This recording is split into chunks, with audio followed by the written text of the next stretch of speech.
안녕하세요. 오늘은 소나라고 불리는 한 스님의 수행 얘기를 들려드리겠습니다. 부처님 당시에 인도 대륙에는 많은 나라가 있었습니다. 그 나라 가운데 아완띠라고 하는 나라가 있는데 이것은 인도 대륙의 중심에서 변방에 있는 국가가 되겠습니다. 부처님의 제자들 가운데는 이렇게 변방에까지 가서 수행 정진하는 사람들도 있었습니다. 그런데 그 한 장로, 큰 스님이죠. 한 큰 스님에게 소나라고 불리는 한 젊은이가 와서는 설법을 듣고는 자기도 출가하겠다 이렇게 발심을 했어요. 그런데 이 큰 스님께서는 아니다. 자네는 세속 생활을 하고 있으니 그냥 세상에 살면서 부처님 법을 수행해라. 이렇게 일러줘도 이 소나라고 하는 청년은 결단코 출가해서 수행 생활을 하겠다는 것. 그래 2번을 거절을 했는데도 청을 했기 때문에 그래서 그 스님의 출가를 허락을 했습니다. 그러나 당시에 제도는 상가라고 하는, 그러니까 여러 스님들이 모여서 살고 있는 이 상가에서만이 출가를 허락하는 거지, 즉 비구계를 주는 거지, 어느 개인 스님 혼자서 어때요? 비구계를 줄 수가 없었나 봐요. 그렇게 해서 이 제자를 받기는 받았지만은 변방에서 자기 혼자서 정진하고 있었기 때문에 이 수행자에게 비구계를 줄 수가 없었다 그래요. 그래서 이 소나라고 하는 젊은이를 부처님이 계시는 이 기원정사로 보내서 거기서 계를 받도록 했다고 합니다.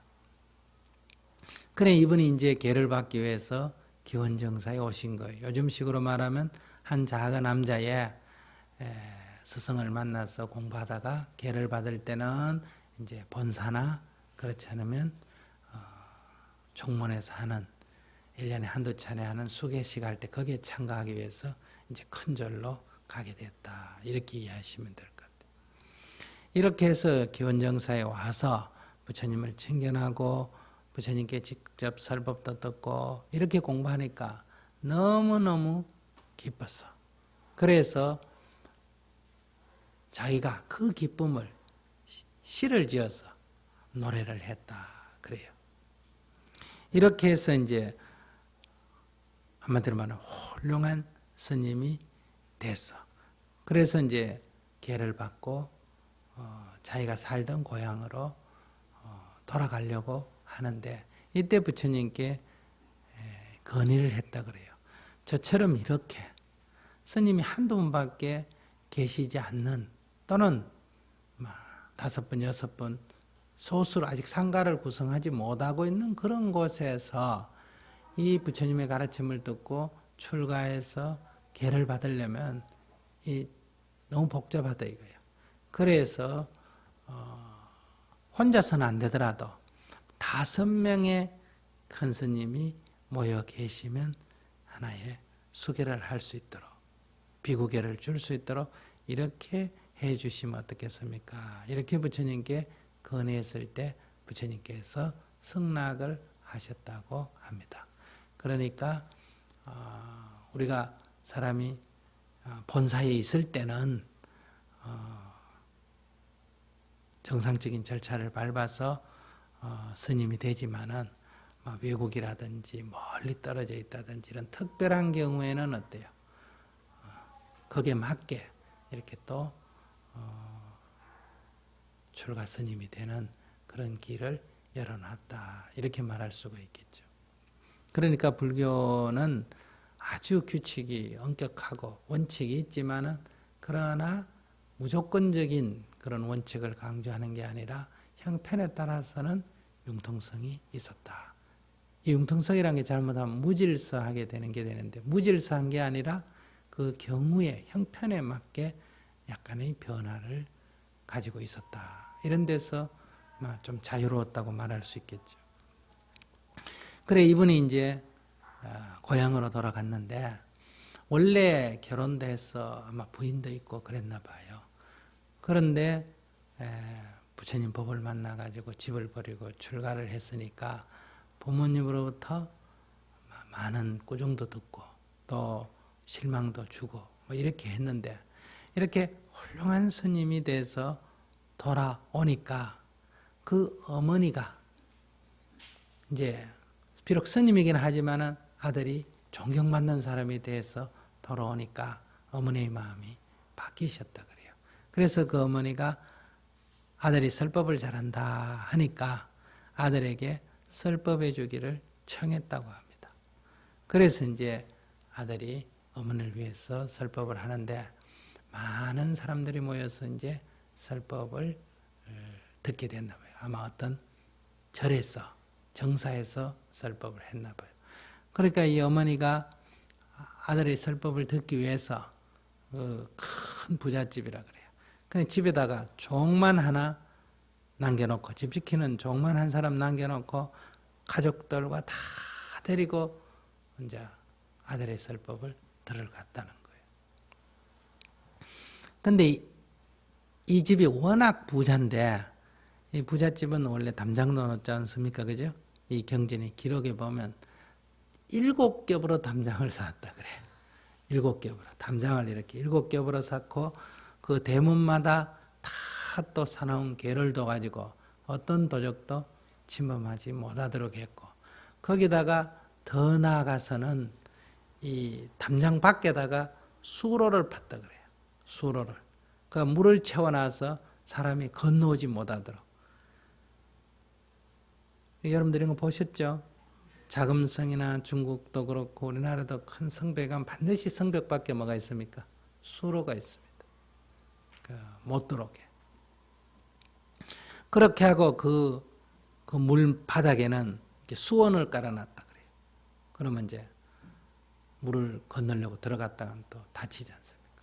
그리고는 그 밖에는 또 쇠창살로 어때요? 해가지고 못 들어오게. 이렇게 해놨기 때문에 그 집을 들어간다, 몰래 들어간다. 이거는 거의 불가능에 가깝다는 거예요. 그러니까 이 집에 돈이 많다. 이래 소문이 나서 강도들이 10명, 20명이 아니고 경전에 보면 900명이 이 집을 공격하려고 왔다는 거예요. 900명이. 그러니까 요즘 말하면 떼강도죠. 그죠? 일종의 군대 공격처럼. 이렇게까지 몰려와서 왔는데 그렇게 몰려와도 이 철통 같은 경비를 뚫기 어려운데 마침 이 집에 여자 종 한 사람만 있고 여자 하인 한 사람 있고 아무도 없이 텅텅 빈 거예요. 그러니까 이 강도들이 안심을 하고는 그러나 이제 문을 따고 들어갈 수는 없죠. 철통같이 막혀 있으니까. 그러니까 이 수로 밑으로 땅굴을 파고 아무도 없으니까 이렇게 해가지고 이 집에 침입을 했는데 이 주인이 돌아오게 되면 안 되니까 이 대장이 그러니까 소위 두목이 법회 장소에 가서 자기는 이 법회가 언제 끝나나 하고 거기 망을 보고 부하들은 이 집을 공격해가지고 재산을 털은 거예요. 그런데 이제 땅굴을 뚫고 들어와서는 이제 돈이 가득한 동전 창고를 열어가지고는 돈을 막 담고 있단 말이에요. 그러니까 이 하나 남은 여자 종이 보니까 강도가 들어와 집을 털고 있단 말이에요. 그래서 급히 가서 주인 마님한테 이른 거예요. 지금 강도가 집에 들어와서 돈을 훔쳐가고 있습니다. 이렇게 주인에게 일렀더니 그 주인이 하는 말이 그러냐? 그러면 그들의 눈에 보이는 재화를 가져가도록 내버려 두려무나 나는 지금 아들의 설법을 듣고 있으니까 너는 어서 집으로 돌아가기나 하여라. 지금 법을 듣는데 거기에 너무 집중이 돼서 그 법을 듣는 기쁨에 겨워서 그 자기가 애지중지하던 그 수많은 재산이 강도에서 훔쳐 간다. 이렇게 얘기해도 가져갈 만큼 가져가나라는 거예요. 지금 그게 중요한 게 아니라는 거예요. 여러분도 이 정도 될 수 있을까요? 아마 지금 집에 무슨 일 있다고 연락 오면 법문은 온데 간데 없고 그냥 도망가듯이 달려가겠죠. 그래서 이 여자종이 돌아갔는데 이제 동전 창고를 다 턴 강도들이 그 다음에 이제 은전 창고를 터는 거예요. 그러니까 이 여자종이 볼 때는 막 동전 창고가 정도 털려야 그래도 이제 큰 부잣집이니까 큰 문제가 없다고 주인이 아마 그러나 보다 생각했는데 은전 창고까지 터니까 큰일 났어. 그래서 또 와가지고 얘기했더니 역시 이 스님의 어머니가 똑같은 대답을 하는 거예요. 가져갈 만큼 가져갔다고 넣어라는 거예요. 내 지금 법문 듣는데 방해하지 말아라. 그러니까 돌아가서 보니까 은전 창고를 털고 이번에는 금전 창고를 털고 있는 거예요. 그러니까 전 재산을 다 털고 있다 이 말이에요. 그러니까 이 여자종이 다급해가 또 온 거예요. 그래서 또 이런 사실을 알리니까 이 스님의 어머니가 하는 말이 너는 지금까지 2번이나 나에게 오지 않았느냐. 그때마다 난 너에게 그냥 내버려 두라고 말했다. 나는 지금 재산보다 더 소중한 진리의 가르침을 듣고 있느니라. 더 이상 나를 귀찮게 하지 말아라. 한 번만 더 내가 나에게 온다면 그때는 너를 혼내주지 않을 수 없다. 어서 집으로 돌아가거라. 우리에게도 지금 이런 일이 있을 수 있을까요? 그런데 부처님 제자 가운데는 이런 일이 있었던 사람들이 많이 있었죠. 수다타 장자는 부처님이 머무실 그 수행 도량을 만들기 위해서 전 재산을 땅에 깔아서 그 값으로 땅을 사서 어때요? 부처님이 머무를 기원정사를 지었지 않습니까? 또 암나빨리라고 하는 이 기녀는 부처님을 아침 공양에 초대를 했는데 그 고난을 왕족들이 10만 금을 줄 테니까 양으로 해라 이러니까 왕자들이시여 10만 금이 아니라 이 나라 전체를 준다고 해도 나는 이 고난을 양보할 수가 없어. 이것도 얘는 같은 말이에요.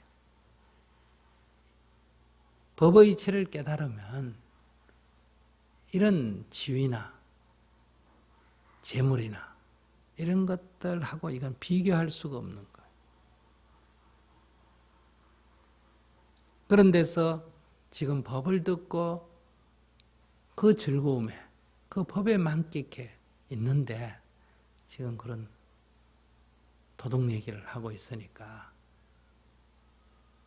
내버려 두라는 거예요. 근데 오늘 우리 입장에서는 이해가 잘 안 가죠.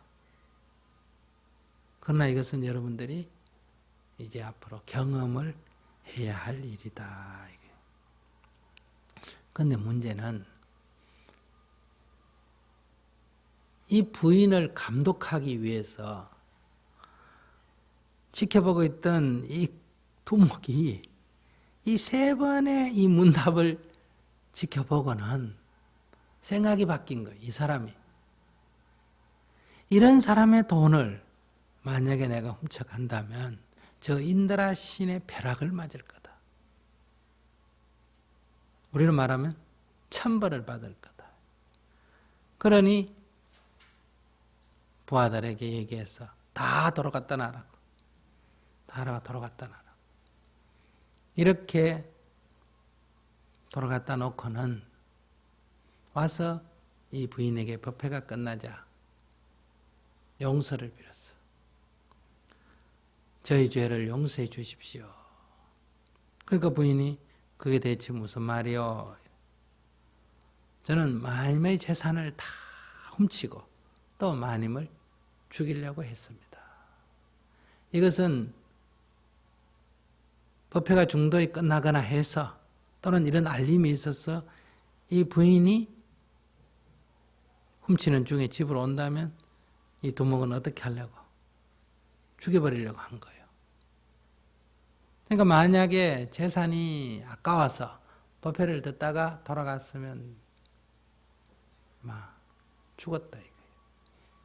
그러니 이 법의 기쁨에 대해서 오히려 죽음을 면한 거예요. 죽음을 면했을 뿐만 아니라 재산이 제대로 돌아온 거예요. 이렇게 하면 재산이 돌아온다는 게 아니라 결과적으로 그렇게 된 거예요. 그러니 이 스님의 어머니가 그 자리에서 용서를 해준 거예요. 아, 그래서 나는 당신을 용서해 드리리라. 그러자 이 강도의 두목이 이 부인에게 청을 한 거예요. 당신 아들에게 얘기해서 저희들을 위해서 설법을 해주고 또 저희들을 제자로 삼아달라고 좀 청을 해 주십시오. 이렇게 해서 그 900명의 도적대들이 이 스님의 법문을 듣고 감동을 해서 출가해서 수행자가 됐다 하는 얘기예요. 그래서 경전에는 여러 비구 스님들의 이야기다 해서 이것이 기록이 되어 있습니다. 그때 부처님께서 하신 법문 중에 이런 게 있습니다. 정의는 정의롭게 살아가는 사람을 보호하느니라. 정의로운 삶은 마침내 행복을 가져오나니 이것이 정의로운 사람의 이익 때문이라. 정의롭게 살아가는 사람은 결코 고통의 세계로 가지 않느니라. 또 이렇게도 개성을 읊으셨습니다. 비구가 고요히 자비선정에 머물어 열의의 가르침에 기쁨을 가지면 마침내 평화로운 길에 이르러 모든 존재의 조건을 없애고 행복하리라. 이 9개의 개성을 읊으셨는데 제가 오늘 다 읽어 못 드리고 3개만 읽어 드리겠습니다. 5가지 모임, 이거 오온입니다. 5가지 모임의 순간순간 일어나고 사라짐을 언제나 바르게 관찰하면 기쁨과 행복을 얻게 되고 죽음을 초월하는 지혜를 성취하리라. 누구든지 간에 착한 벗을 사귀어 바르게 행동하고 고상하게 살며 겸손하고 진실한 말실을 쓰면 그로부터 많은 즐거움을 얻고 모든 고통은 끝나리. 이렇게 부처님께서 이들에게 이렇게 개성으로 진리를 설하시고 그들을 격려해 주셨습니다. 이런 얘기는 부처님 당시에만 있는 건 아니에요. 우리 신라시대 이 한국의 부처님이다 라고까지 우리가 칭송하는 원효대사님께도 이런 얘기가 있죠. 원효대사께서 산길을 가는데 500도적대들이 어때요? 원효대사에게 나타나서 짐을 뺏었습니다. 그리고 원효대사까지 그들의 소굴로 납치를 해갔죠. 그런데 대사께서는 오히려 그들을 불쌍히 여겨 그들과 함께 살면서 그들에게 많은 법문을 해줘서 그들이 도리어 감동해서 어때요? 나중에 다 출가해서 스님이 되셨어요. 이것도 아주 유명한 얘기예요. 500도적의 당시 같으면 이 도적 떼들이죠. 산속에 응가하면서 길 가는 사람의 재물을 털고 하는 이 도적대들이 오히려 원효대사님께 감동이 돼서 출가를 해서 아주 훌륭한 스님들이 되셨다. 이것은 부처님에게만 있는 얘기는 아니다. 또 우리 성가에 이런 얘기가 있습니다. 중국의 어떤 선사님께서 밤에 잠을 자지 않고 정진을 하는데 몰래 도적이 침입을 했어요. 그래서 살금살금 들어와 가지고는 방의 서랍을 여기저기 열어서 어때요? 돈을 찾고 있단 말이에요. 그러니까 가만히 앉아서 선정에 들어있고 깜깜하니까 아무도 없는 줄 알고 초조불안 가운데 다 여기저기 뒤져도 돈이 없단 말이에요. 그러는 중에 스님이 하는 거예요. 이 도적이만 너무너무 놀란 거예요. 간 떨어질 정도로. 그래서 칼을 내놓고는 어때요? 죽이려고 한 거예요. 그럴 때 스님께서 저 사람의 돈이 있느니라 가져가거라 그랬어요. 그래 여러분이 돈이 있는 거예요. 그러니까 이 돈을 갖기는 가져도 이제 뭐 어떻게 해야 될지 모르는 거예요. 도둑이야 라고 한 번만 불러버리면 어때요? 잡히게 된단 말이에요. 그러니까 스님께서 이 돈은 내가 너를 위해서 주려고 이미 마련해 놓은 돈이다. 그러니까 훔쳐가는 게 아니고 뭐다? 얻어가는 돈이다. 이건 내가 너에게 주니까 얻어가는 돈이다. 혹시 밖에 나가다가 잡히더라도 스님께서 저에게 이 돈을 주신 겁니다. 이렇게 대답하라는 거예요.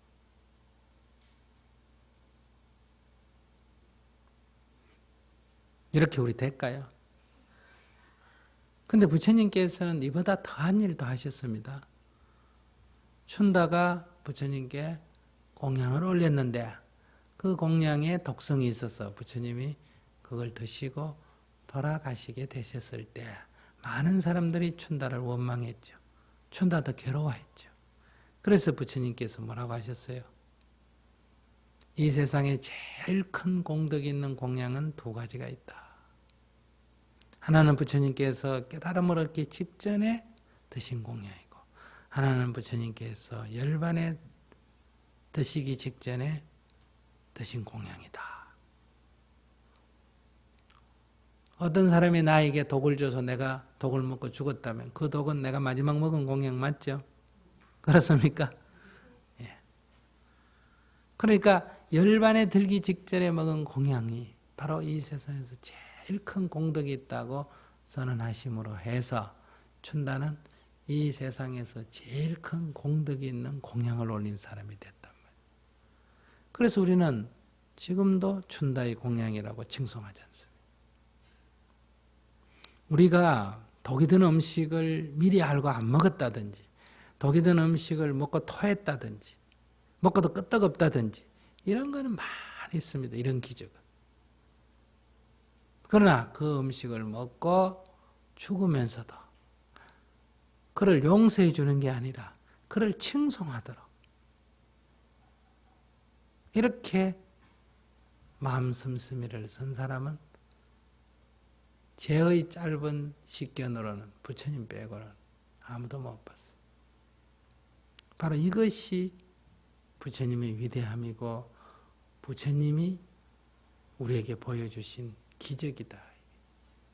딴 게 기적이 아니고 이건 도저히 있을 수 없는 일이다. 바로 물건을 훔치는 강도에게 그 물건을 훔쳐서 나가다가 잡혀가지고 그가 처벌받을 것을 염려해서 그에게 물건을 준 것으로 했다. 이것은 부처님을 살해하려고 하는 이 암살자가 부처님을 살해하려고 숨어서 지키고 있다가 덜덜 떨다가 칼을 떨어뜨렸어요. 그때 부처님께서는 그 누구냐 이리 오너라 했더니 나오가 두려워하면서 사실을 고백했어요. 그때 부처님께서는 그를 안심시켜주면서 이리로 가지 말고 저 뒷길로 가라 이렇게 일러줬어요.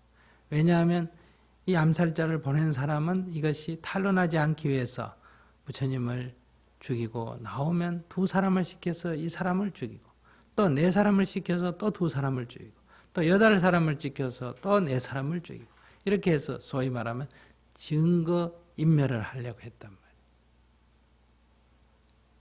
그런데 부처님께서는 그것을 하시고 이분을 뒷길로 가도록 해서 살려주셨단 말이에요. 바로 이것이 우리가 말하는 자비심이다. 이렇게까지는 못한다고 하더라도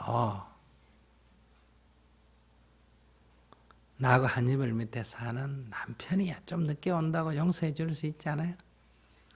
나하고 한 이불 밑에 사는 아내야 좀 듣기 싫은 소리를 한다 해도 용서해 줄 수 있지 않을까? 이렇게까지는 못한다 하더라도 나를 낳아준 내 부모님이 이러저러한 잔소리를 한다고 하더라도 미워하지 않을 수 있지 않겠냐. 내가 낳아서 키운 자식이 내 말 좀 안 듣는다고 하더라도 미워하지 않을 수 있지 않겠냐. 이렇게까지 하신 부처님의 제자라면 이렇게는 못한다 하더라도 아이고 저는 거기까지는 못해도 내 남편한테 내 아내한테 내 부모한테 내 자식한테 이 정도야 하겠습니다. 이래야 이게 우리가 부처님을 닮아가는 사람들이다.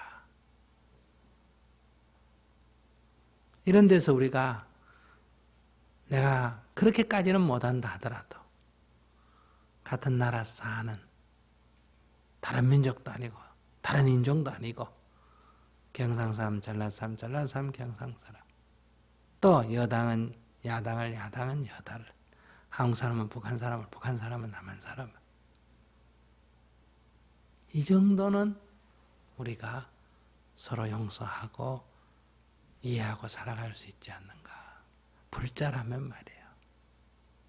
그런데 도대체 우리가 불교를 공부하는 목적이 뭐겠느냐.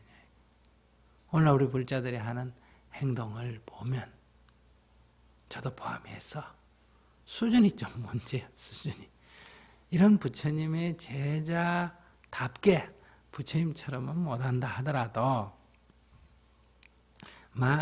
이 정도는 그래도 흉내라도 좀 내야 되지 않겠느냐. 이런 태도가 필요하다.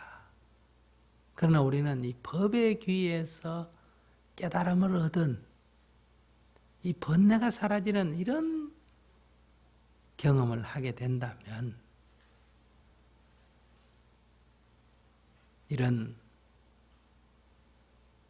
세상 사람이 볼 때 도저히 이해가 안 되는 이런 행동을 할 수가 있는데 우리가 세 속에서 추구하는 그런 복을 구하고 살기 때문에 아무리 경전을 많이 알고 수행 경력이 많다 해도 세상 사람이 볼 때 아이고 뭐 저기 불자가 하는 소리 듣기 십상이다.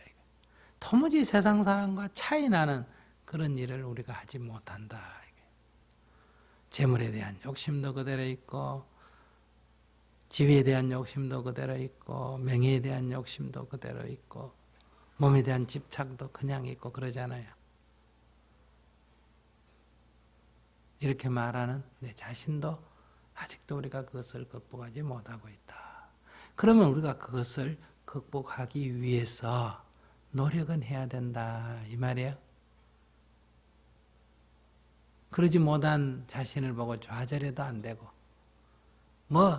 인생이 그렇지 별거가 이렇게 포기해도 안 된다.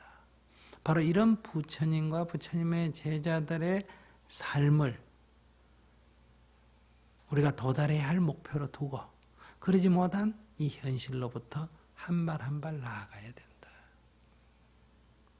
바로 이 스님의 어머니는 자기 아들이 스님이 되는 것을 반대하고 이 아까운 재물을 두고 출가하는 것을 반대하고 그랬지만은 그러나 아들의 법문을 듣고 깨닫고는 오히려 이런 900의 도적이 감동하는 이런 기적을 일으켰다. 그래서 오늘 우리들도 불자들이 학교를 짓고 병원을 세우고 절을 많이 짓고 이것도 물론 중요하지만은 이런 것으로 포교를 해서 다른 종교와 세력 다툼을 하려고 하지 말고 이렇게 우리가 인생이 바뀌는 그런 것을 보여줌으로 해서 내 주위에 있는 사람이 감동을 해서 불법에 귀의하는 이런 포교를 해보면 어떨까. 그럴 때는 우리는 다른 종교와 갈등을 일으킬 필요도 없고, 뭐 자선단체 수가 적다든지 뭐 절이 시내 없다든지 이런 문제로 우리가 위축될 필요도 없다 이거예요. 도무지 상대편과 상관없이 내 길은 내가 간다. 그래서 무소의 뿔처럼 당당히 갈 수 있지 않겠느냐. 이런 자세로 불법을 널리 홍보했으면 합니다.